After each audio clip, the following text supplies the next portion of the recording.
Welcome to the Defense and Aerospace Report podcast. I'm your host, Vago Muradian. Our podcast is brought to you by Bell. Since 1935, Bell has been redefining flight. Learn more about its pioneering spirit at bellflight.com. Joining us now for our conversation with leading strategists is Dr. Gabriele Rizzo, Emerging Science and Technology Counselor at Leonardo, Member at Large for Strategic Foresight and Futures at NATO, a futurist advisor for the U.S. Air Force, and CEO and Director of Futures at the Longviews Consultancy. This series is dedicated to the memory of one of America's leading strategists, Andy Marshall, the former director of the Pentagon's Office of Net Assessments. And I should stress that Gabriele's views are his own. Gabriele, benvenuto a bordo, or welcome aboard. Thanks, Vago. I'm thrilled to be with you. Absolute pleasure. We've had a series of fascinating conversations, and I thought it would be good to get you onto this series, in part because how you think about the future as a futurist, as a technologist, as a cyber expert, which puts you at the nexus of a lot of these trends. And you study sort of the convergence of complex technologies and how they can actually result in sort of exponential outcomes. You in your Global Foresight talk, which was an online conference, talked about sort of the vivid wartime imagery that leaders around the world are invoking in this battle against coronavirus. And everybody's been talking about how the virus is going to be changing society writ large. And I want to get your views on how it's going to change military forces, which was the focus of your talk. But first, tell us, how is this virus going to change society and sort of change the big picture? Well, that's a great question, Vago. Thank you. Well, to me, the first and foremost thing that this virus had come to surface is the fact that digital transformation was just a buzzword for anyone and everyone till the very moment that that digital transformation was up in the air. So it's important to see how even the largest firms like Microsoft or Google or Twitter had a bit of the lead time to get that distributed infrastructure up and running. Not to talk about everyone else that was lagging behind.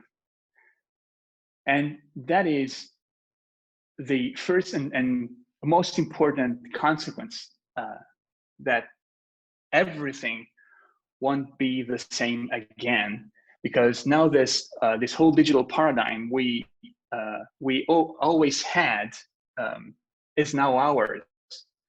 We have come to a greater possession of the cyber dimension that has always been there, but it was kind of aside.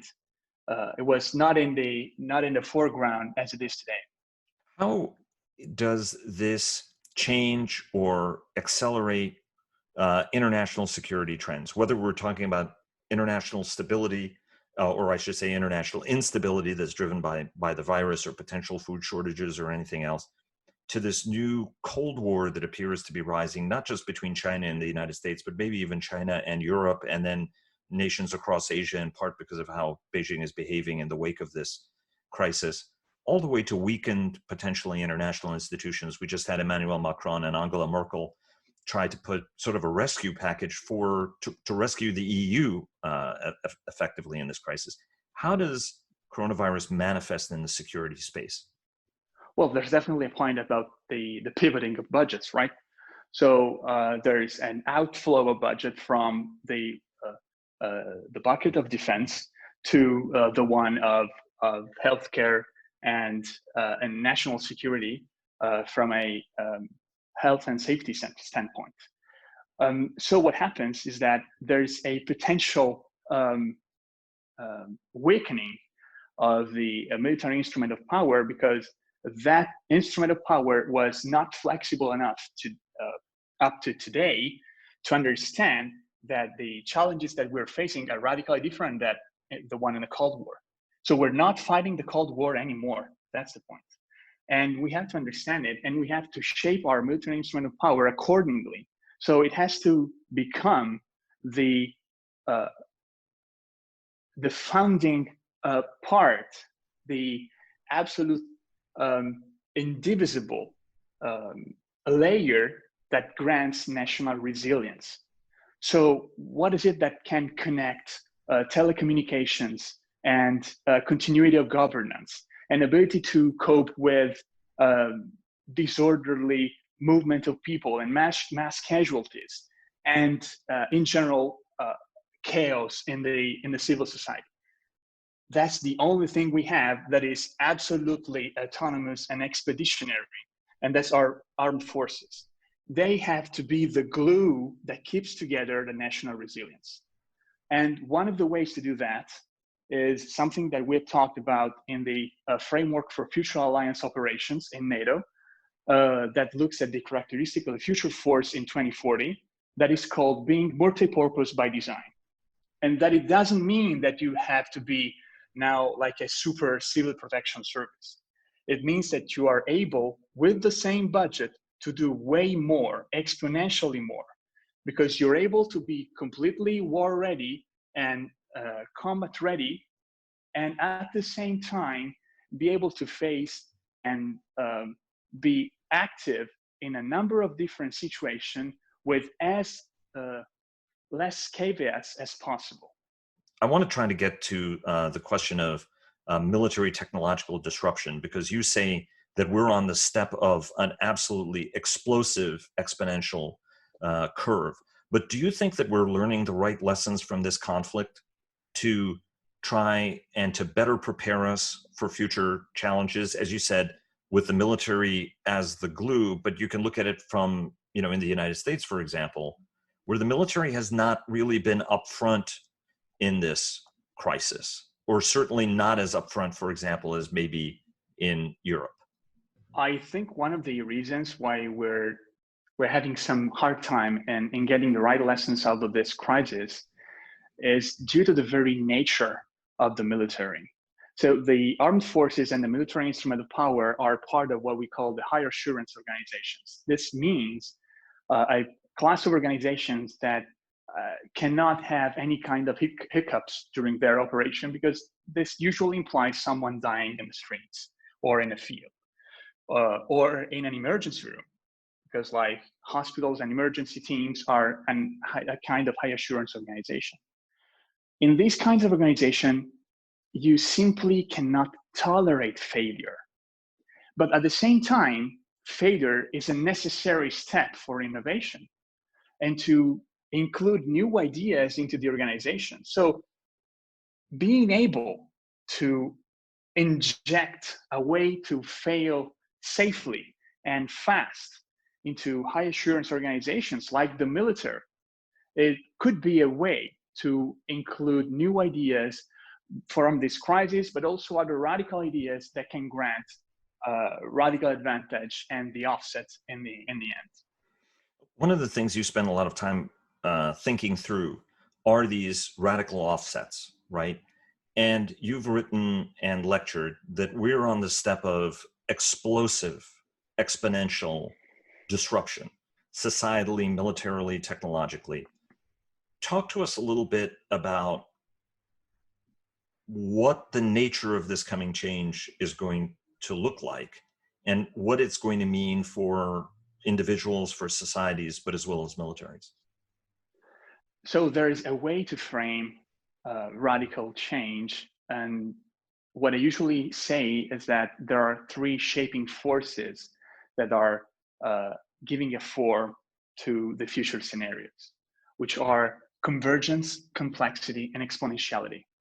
And these three forces are interacting together to bring an explosion of technological, but also socio-technological innovation. Because we build our instruments, and then our instruments build us. So there's this continuous relation. That's the second Clarke's law. There's this continuous relation between us and our tools. We shape our tools shape us. So exponentiality is the most appreciable of these three, because think for a second to Moore's law, that in this moment seems to be the clearest exponential trend that we have. Well, there are even more than that, because if you think at quantum computing power, this seems to be on the track of double exponential.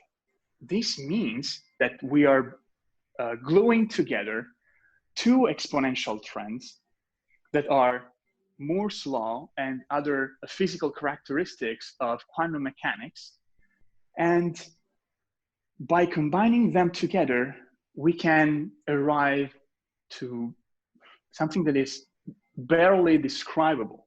Because if you think that this trend is true, then in the next 100 years, we might have an advancement in computing power of 300 billion orders of magnitude. You know how many orders of magnitude our computing capacity has progressed during the past 50,000 years? 60. 60 orders of magnitude over the past 50,000 years, 300 billion orders of magnitude over the next 100 years. That's why I make mine the quote from Kurzweil that is in the next 100 years, over the course of this 21st century, we will experience 20,000 years of progress. So what does that mean for military capabilities, military thinking, and national security? This means that we have to understand how these forces and these implications are binding, are being bolted and built in the problems that we're facing. And that's why I usually tend to think that there are some game-changing technologies or technological fields and transformational paradigms.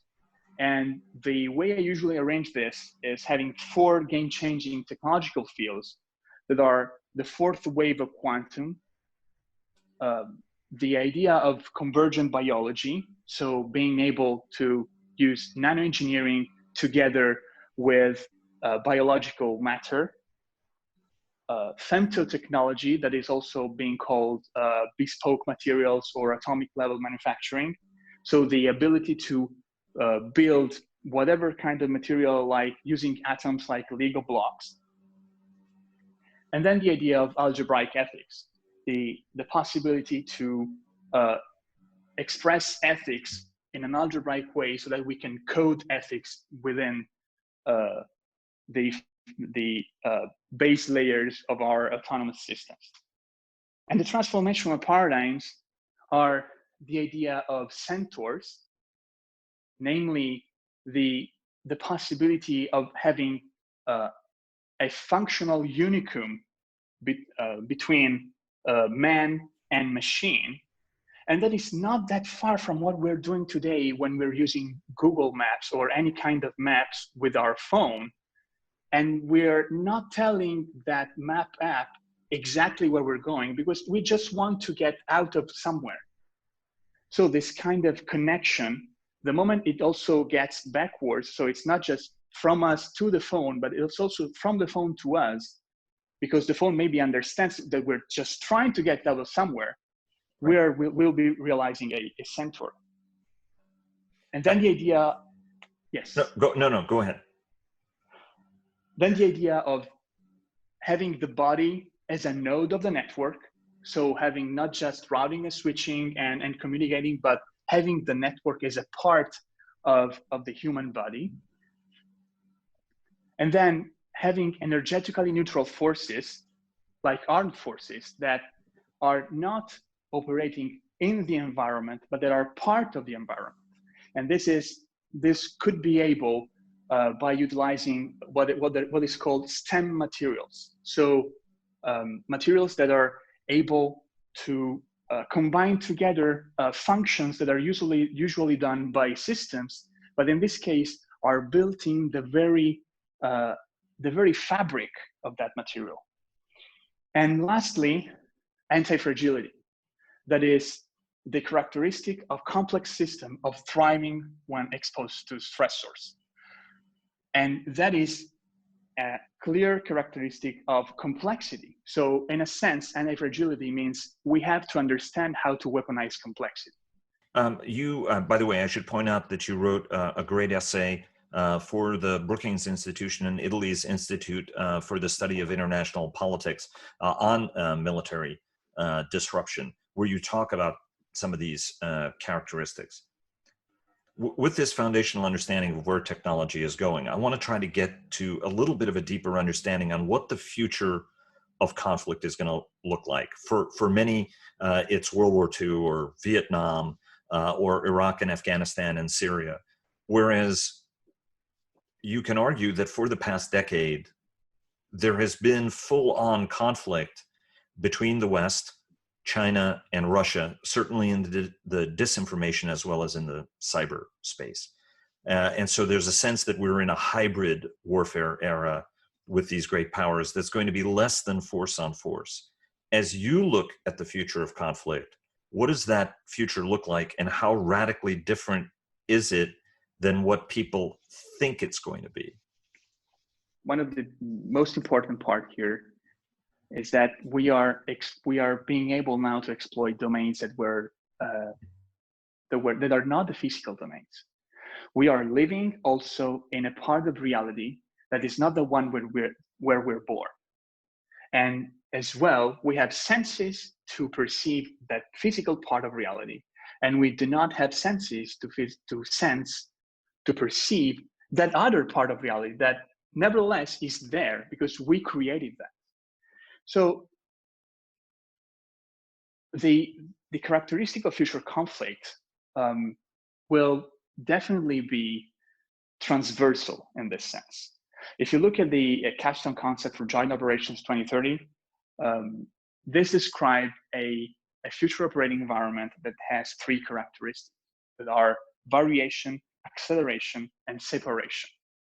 And in my essay that you were referring to before, I point out six major necessities of the future force, six major challenges that future forces will have to face, that are understanding and anticipating complex behaviors, like the one of people, understanding how people will behave, understanding how complex system will behave, being able to simulate complex system. And of course, if you want to simulate a complex system, you need something that is exponentially better than what we have today. Because what we have today is something that is built like computer that are built on deterministic logic. And we kind of have to, of course, continue on that path, but explore other similar but different paths, like understanding the logic of complexity, the logic of biology. Imagine, just to say, look at big data. Big data is just ingesting everything. Our brain doesn't work like this. If you are not able to skim through the information, you have some cognitive disease. So instead of gathering all the information, brain selects what information is relevant and what is not. So that's just a cue to look at the different angle. And then due to the acceleration and separation of the future operating environment, we will have to guarantee awareness and jointness of the force. Because if that's so dispersed, if that's so fractal, if that's so mosaicked, as DARPA says in its report of December 2008, that if we're facing mosaic warfare, then how can we manage, and not even control, but manage our forces deployed? And that also implies the ability to respond to challenges and then being able to cope with rapid escalation and de-escalation. Because in a setting that could potentially be an hyper-war setting, as General Allen was describing, so a setting where you have zero time to go through the decision action cycle, and where we have weaponized completely artificial intelligence to the extent of total destruction, then you have to be able to blend together these two elements, the one that is completely oriented to total victory, and the other one that is the one giving the brain and the ethics and the heart to the decision making, and understanding how this is flipping up and down. And of course, this brings other two parts, that is, how can we weaponize complexity? How can we leverage on that? And due to the fact that we're looking at the exponential and over-exponential expansion of technologies that will bring almost infinite capabilities to the battleground, what do we do with these infinities? How can we use them? We're used to have limited quantities of everything. We're getting to a point where we have infinite data, infinite bandwidth, infinite access. What are we going to do with this? And lastly, a point on a more futurist flavor. I keep hearing a lot of dilemmas from decision makers. Should I go for privacy, or should I go for security? This is a non-dilemma. It's a dilemma of today, but not 5 years from now, or 10 years from now, and even less for the force of 2040. Because technology is exponentially accelerating, and it will solve these kind of dilemmas in a blink of an eye. So it's a two-part question. What do we do with this overwhelming capability, right? Understanding also that our adversaries also get a vote in this calculation. And what are the ethical considerations, given that our adversaries may have very, very different philosophical views about what are targets that are off limits, what are on limits? There are man-machine interfaces, literally, that are out of science fiction, but are things that we understand that our potential adversaries may have experimented with, sort of more direct connections between machines and people, as well as the use of augmentation, genetics, and nanotechnology. How do these things get used in the future? And what are the ethical considerations of how they're used? Or what should be the ethical considerations? This is an amazing question again, Vago. And this is so amazing that I'm actually still working on the first part of the question. So what do we do with infinite capacities? So I don't have a right out answer for you, but there are some characteristics that we can point out. For example, the fact that value of anything is measured with respect to its scarcity. So what do we do when we have abundance? What do we do when we might have infinite energy in the battlefield? And we will be able to deploy portable fusion reactors that are able to power any kind of energetic requirements from any kind of equipment. Is this going to radically change the way we're looking at the logistics supply chain, for example, or the service support, or the combat support? Because we have unlimited energy and we can produce anything we want right on the spot with technology, with replicator-like technology from Star Trek. That is a current field of research from my side.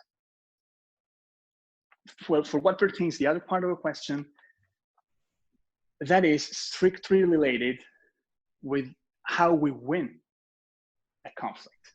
How do we instill that sense of hopelessness and that perception of ineffectiveness of our adversaries' assets, no matter what? If we get down to that very same ground and we do not stand our higher ethical ground, and we do not stand the principles of choice, discrimination, and proportionality that are within the international law, then we are not ourselves anymore. Because the West has this ontological identity of being, we are the ones that do things right. And letting that out of our identity would be betraying the very way we believe things are done right. So that's a great challenge that I think that the forces shaping the future will be able to solve. And you don't think that, so you don't think traditional ethics then fall by the wayside, right? Because there is this sense that technology will move so fast that conventional ethics can't keep up. From your standpoint, the conventional ethics have to be at the core of how we look at this future. Yeah, exactly right.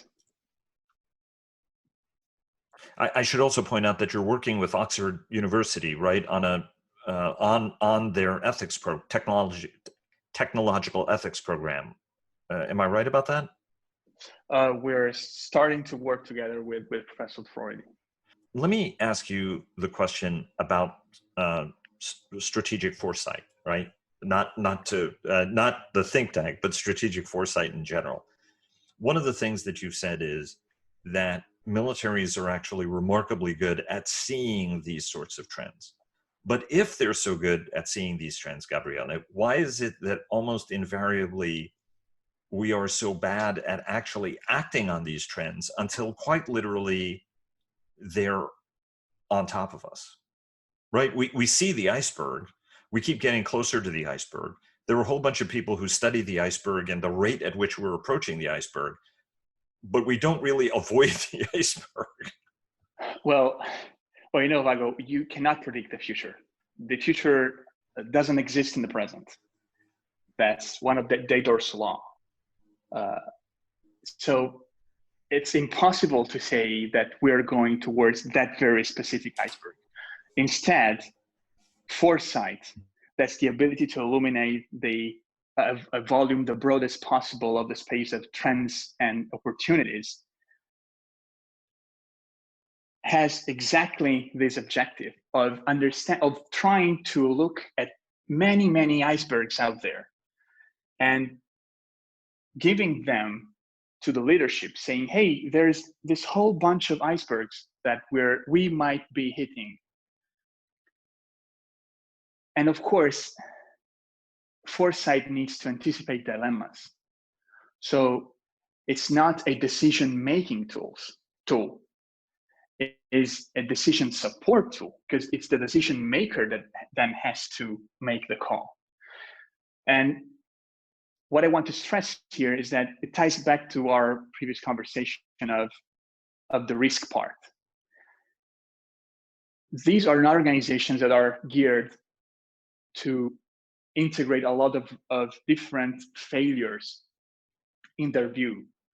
So it's important that we are able to understand the characteristic of these icebergs and then getting them back in a way that can be integrated in the force and in the instrument of power so that it is more resilient and future-proof.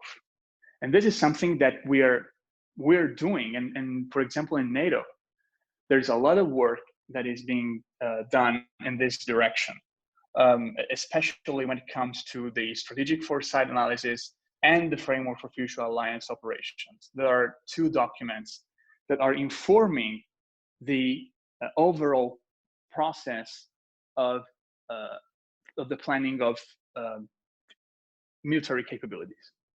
But there are some icebergs, right, that we do see approaching, right? That the organizations themselves are very slow at reacting. Given that you spend some of your time, right? I mean, for example, the China iceberg, Andy Marshall, for whom to whom this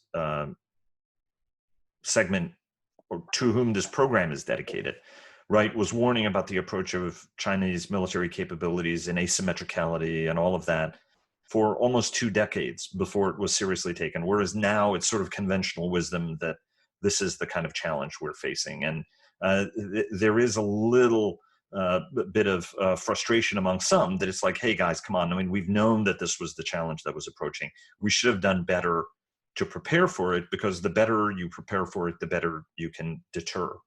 Let me ask you about China and Russia in particular as challenges. And what are the best ways to think about deterring rising adversaries that play by a completely different rule book, or in fact, maybe no rule book. Russia has doesn't give it a second thought to conduct execution operations, whether they're in Berlin, whether they're in England, whether they're in the United States, whether they're in Washington, D.C., or anywhere else in the world. China has built artificial islands on reefs. I mean, it's something like out of a James Bond movie in order to assert authority over a region. There were some people who warned that they were going to do that, but they did it. Then there was the cyber dimension, the information dimension, the economic coercion level. So against adversaries like this, who are also have equal access to that same technology in a leveled world, what does deterrence and shaping and engagement look like? My point is that we have to have a bigger stick. And I am looking specifically at the idea of the offset, that this unbalanced univocal advantage that moves the competition from a level where both parties can apply forces to the one that is completely out of reach of the adversary. Because like, if I have anti-gravity and you have not, there's no discussion. If I have invisibility and you have not, again. When we had stealth and our adversary didn't, there was no conversation on that table. So I think that the whole idea moves towards the ability to create a radical surprise. And so enforcing offset strategies that are meaningful, long-term, and adequately supported. And that's why I usually defend this idea of a fourth offset strategy. And what do we need to do? And that is extremely complicated, because thinking of an offset implies being able to look at what is not here and how can I move towards a place where my adversary cannot get. Like when you are in a soccer game and you are right before the goalkeeper, and then you have to shot where the goalkeeper cannot be. That's where we have to go. Move towards a level where no one can get. And that's, again, hard, because while the first and second offset strategy were, in a way, answers to problems that we were seeing, the third offset strategy is fantastic, but is different, because it's not an answer to a problem. It is trying to guess what the problem will be. And a fourth offset strategy that might take place in an environment where we will have a second machine age way into act, that might have brought us towards the imagination age. So we're talking about 2050. It's extremely hard to imagine where this can bring us. But nevertheless, we have to imagine, we have to desolutionize our ideas and try to talk just in terms of capacities and capabilities. But so given that you've probably given more thought to the fourth offset than anybody else I know, what does a fourth offset, what do the elements of a fourth offset look like? Because you're a bit into theoretical deterrence at this point, right? I mean, you're looking now at 2 generations ahead as to what the problem will be to try to get ready for it, right? So yep. What do those capabilities or the contours of that fourth offset look like? Well, that's the point. I can just give the outlines or the silhouettes of that. And I will just offer an example among many, but to me, it's very fitting. Look at the field of biology. The field of biology is more or less where we were with defense systems in the 19th century. We have teams in a lab that can do great things and groundbreaking things, but still it's a limited amount of people with a limited amount of equipment and with a small geographical footprint meaning the actual lab, they can get to groundbreaking results. Now look at what we're doing in defense systems today. We have distributed supply chain, global supply chains. It's impossible for any one single person within a team to extract the total knowledge of a system. It's impossible even for the very same country that has the complete knowledge and complete capacity to build an aircraft from A to Z to start again building that aircraft if they let the capacity go. There is an extraordinary report looking at the production of F-22 and understanding how much would that cost to restart the production of F-22s for the United States. So having 100% of the industrial base and 100% of the knowledge. And it will cost something between 10 and $20 billion. So what I want to say is that the complexity that we're experiencing today in defense system is way, way more than what we're experiencing today in biological systems. So a part of the fourth faucet, imagine what can happen if we're moving this level of complexity and intertwining into the biological world. What if we have artificial biology, convergent biology? That is one of the ways to think about what could happen as a fourth offset. Every technology cycle is of pro and con.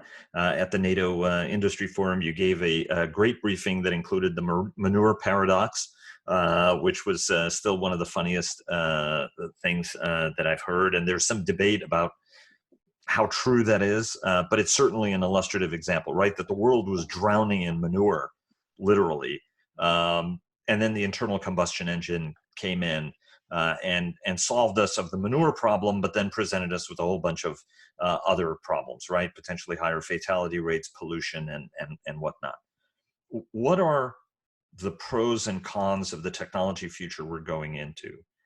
And what can we do to make sure that our organizations are more attuned and adept at becoming more agile on all elements of this? And I'm not just talking on the military side of things, but also on the societal side of things, to grapple with some of the tectonic issues that we'll have to deal with in this technological future. So here's a way to read the seismic changes. The pointing thing about 2020 is that it looks like a lot like 2010, apart from a very small, finite amount of capacities. And so what I'm here to say is that if you're looking at 2040, well, it's likely that 80% of 2040 will be something like an evolutionary advantage over what we have today in 2020. And the difference would be that 20%. At about that 20%, again, most of it, 80%, would be an expansionary innovation. So something that is innovatively new. And then just the 20% of this 20%, namely the 4% of the whole pie, will be revolutionary and game changing. So, and that would be exponentially better, and that could move the paradigm from one path to another. What I want to say here is that having a leadership that is able to understand this breakdown and able to gather the necessary resources and capacities and mind and intelligences, thinking multidimensionally, multidisciplinarily, and long-term is what we really need to have. So how do leaders, Gabriele, explain this to their populations? Because the magnitude of the change that's coming may be overwhelming for many, right? So for some, as you said, like it won't be as perceptible, But what's the obligation of leaders to prepare societies for the kind of change that's coming? That's a very insightful question, Vago. We have to use the power of narratives. And out of metaphor, I am strongly convinced that science fiction is a way to convey complicated concepts or even complex concepts to the broader audience, because the visual language and the power of narratives are huge. And I would like to invite also our listeners to get up to the NATO website and find the collection of short stories 2036. This is a collection of stories that were created by Hollywood level writers by giving them the strategic foresight analysis and the framework for future alliance operations. And there are a number of them that are extremely thought-provoking and that can start the discussion in the right way without being overly complicated or setting the barrier of entrance too high, even for laymen. Because this is a conversation that we need to have. And I also value the existence of science fiction into foresight and use science fiction as fictional intelligence, as Army Future Commands is doing. Gabriele, thank you very, very much. Absolutely fascinating conversation. And I hope that you, yours, and your teams stay well through this period. I know how hard this has been in Italy and in Rome, and certainly look forward to having you back on many more times. Thank you so much. Thanks, Vago, for having me. I appreciate that. And thanks for joining us. Please follow our daily interviews with top government, military, industry, and thought leaders at Defense and Aerospace Report, and subscribe to our weekly newsletter. Follow us on Twitter at DEFAERO Report. That's at DEFAERO Report. Like us on Facebook at Defense and Aerospace Report, and check us out on LinkedIn. And check out our weekly cyber report sponsored by Northrop Grumman. For more than 80 years, Bell has pushed past the boundaries of what's possible to drive aviation forward, going above and beyond flight. Bellflight.com. Thanks again to Bell for their generous sponsorship, and we'll see you again tomorrow.